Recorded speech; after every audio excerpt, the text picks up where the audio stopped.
Halogens have maximum negative electron gain enthalpy in respective period of periodic table Y।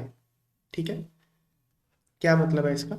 जब आप halogen में, मान लो fluorine है, इसमें जब आप एक इलेक्ट्रॉन ऐड करोगे तो क्या बनेगा? F negative gas. इस प्रोसेस में एनर्जी रिलीज होगी, इसको बोलते हैं electron gain enthalpy.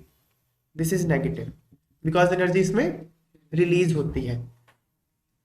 Maximum negative मतलब सबसे ज्यादा एनर्जी रिलीज हो रही है हैलोजेंस में, ठीक है ना, एक रिस्पेक्टिव पीरियड में। मतलब अगर हम पीरियोडिक टेबल देखें, अगर मैं ग्रुप पीरियड सेकंड पीरियड की बात करूं, इस पूरे पीरियड में फ्लोरीन में सबसे ज्यादा एनर्जी रिलीज होगी जब आप एक इलेक्ट्रॉन फ्लोरीन में ऐड करोगे। ये क्वेश्चन है, क्यों है? अगर आप इस पीरियड में बात करो, जब आप इलेक्ट्रॉन ऐड करोगे तो क्लोरीन में सबसे ज्यादा एनर्जी रिलीज होती है। ऐसा क्यों होता है? Maximum negative electron gain enthalpy halogens की होती है रिस्पेक्टिव पीरियड में वाई। ये पूछा है, ठीक है। In a period halogens have smallest size and highest effective nuclear charge. जब आप एक पीरियड में लेफ्ट टू राइट जाते हो तो नंबर ऑफ प्रोटॉन्स इंक्रीज हो रहे हैं। नंबर ऑफ प्रोटॉन्स इंक्रीज जब हो रहे हैं तो जो इलेक्ट्रॉन्स है वो ज्यादा अट्रैक्ट होंगे न्यूक्लियस की तरफ, तो इफेक्टिव न्यूक्लियर चार्ज क्या हो रहा है? इंक्रीज हो रहा है। इफेक्टिव न्यूक्लियर चार्ज क्या होता है? आउटर मोस्ट इलेक्ट्रॉन्स को कितना इफेक्टिव अट्रैक्शन मिलता है न्यूक्लियस का, उसको इफेक्टिव न्यूक्लियर चार्ज बोलते हैं। तो वो बढ़ जाएगा और रेडियस क्या हो जाएगा? कम हो जाएगा। तो इफेक्टिव न्यूक्लियर चार्ज बढ़ गया, रेडियस कम हो गया, तो जो मान लो ये फ्लोरीन है तो इनकमिंग इलेक्ट्रॉन जो है वो न्यूक्लियस की ज्यादा अट्रैक्शन फील करेगा ना, है ना। तो इसलिए बस वही, इनकमिंग इलेक्ट्रॉन अगर ज्यादा अट्रैक्शन फील करेगा तो एनर्जी ज्यादा रिलीज होगी। जितनी ज्यादा अट्रैक्शन होती है उतनी एनर्जी रिलीज होती है, ठीक है। Hence they have highest affinity for incoming electron. Affinity मतलब अट्रैक्शन। इनकमिंग इलेक्ट्रॉन का उनका अफिनिटी बहुत ज्यादा है क्योंकि जेड इफेक्टिव बहुत ज्यादा है, इसलिए maximum negative electron gain enthalpy. Simple.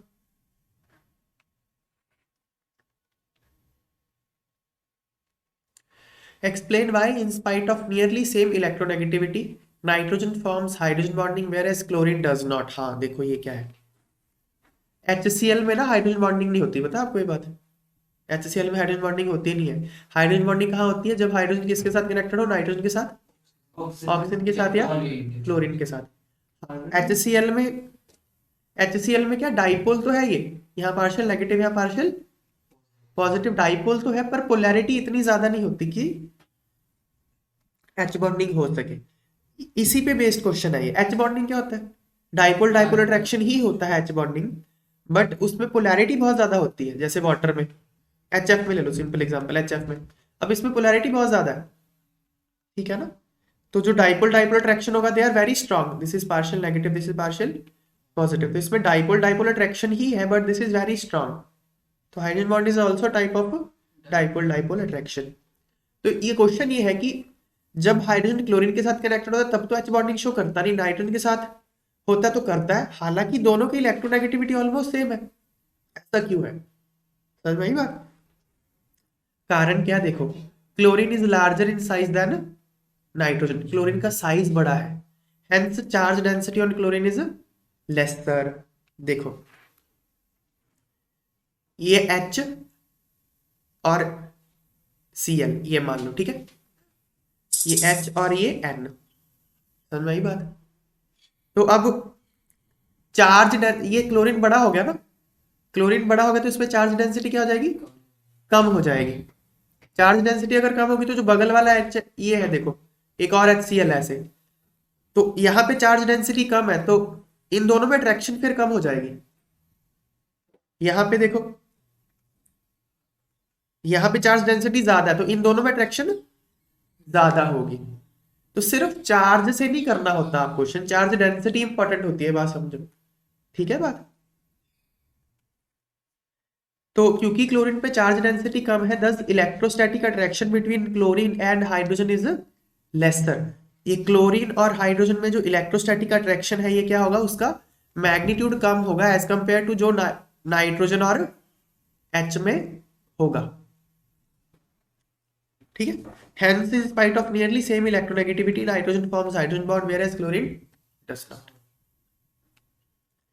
फिर है व्हाई हैलोजन्स आर कलर्ड। तो halogens are coloured due to absorption of radiation in visible region which results in excitation of outer electrons to higher energy level. By absorbing different quanta of radiation they display different colors. Color observed is complementary to the color absorbed. Chlorine में कुछ electrons होते हैं, कुछ तो level में electron होंगे chlorine के, molecular और ऑर्बिटल में होंगे।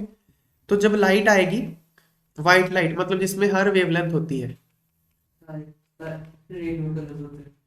हाँ, तो व्हाइट लाइट आएगी, यहाँ फ्लोरीन के कुछ इलेक्ट्रॉन्स होंगे, ये इस व्हाइट लाइट में से कुछ पर्टिकुलर वेवलेंथ एब्जॉर्ब कर लेंगे और इलेक्ट्रॉन एक्साइट होके ऊपर चला जाएगा।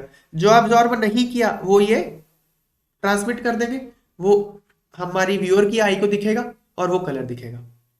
जो इसने एब्जॉर्ब किया उसका कॉम्प्लीमेंट्री कलर दिखेगा आपको। ठीक है बात।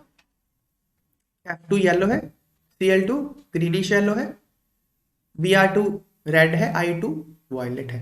जब ये रिफ्लेक्ट करेंगे तो रेनबो कलर सातों नहीं शो करेंगे, because half of the colour will be absorb. हाँ, हाफ नहीं, कुछ तो कुछ सम। ठीक है, हाँ। तो ये कलर याद रखना, fluorine is a yellow gas, Cl2 is greenish yellow gas, colour याद रखना। ब्रोमीन रेड कलर का लिक्विड होता है, आयोडीन वॉयलेट कलर का सॉलिड होता है, कलर याद रखना इनके। ठीक है, फिर देखो, arrange the following in order of property indicated for each set.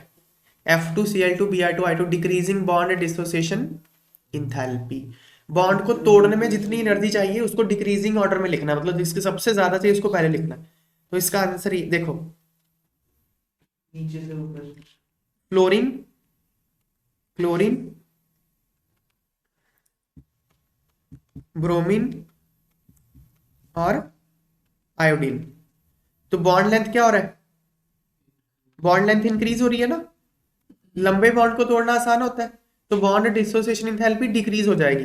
तो डिक्रीजिंग ऑर्डर में पूछा था तो यही होना चाहिए था डिक्रीजिंग ऑर्डर, पर फ्लोरीन ना बहुत ज्यादा छोटा है, उसके कारण क्या होता है, यहाँ पे लोन पेयर भी तो है, लोन पेयर भी तो यहाँ पे, ये लोन पेयर आपस में रिपेल करने लगते हैं, आपस में रिपेल करने लगे तो इस बॉन्ड को तोड़ना आसान हो जाता है, सिंगल बॉन्ड को तो तोड़ना आसान हो जाएगा, तो फ्लोरीन की बॉन्ड एंथैल्पी यहाँ चली जाती है। एक्सपेरिमेंटल है तो फ्लोरीन की बॉन्ड एंथैल्पी एक्सपेक्टेड वैल्यू से कम होती है, क्योंकि तोड़ना बॉन्ड आसान है because of repulsion between lone pair of fluorine. Why it is repulsion is more, क्योंकि साइज छोटा है, ये बॉन्ड छोटा है। क्लोरीन में भी रिपल्शन होगा क्योंकि साइज बड़ा है, लेकिन ये थोड़े दूर दूर है, रिपल्शन उतना नहीं होता। तो फिर Cl2 Br2 F2 I2 ये आ गया बॉन्ड डिसोसिएशन एंथैल्पी का ऑर्डर। ठीक है, down the group bond length increases, hence bond dissociation enthalpy of molecule decreases. तो बॉन्ड, लेकिन फ्लोरीन का बॉन्ड छोटा है, लोन पेयर जो होते हैं वो रिपेल करते हैं सिग्निफिकेंटली, इसलिए जो ऑर्डर है ये है। फिर क्या इसकी एसिडिक स्ट्रेंथ है, तो सिंपल है, डाउन द ग्रुप क्या बॉन्ड लेंथ बड़ा होता है तो H+ को तोड़ना आसान हो जाएगा, तो एसिडिक स्ट्रेंथ बढ़ जाएगा।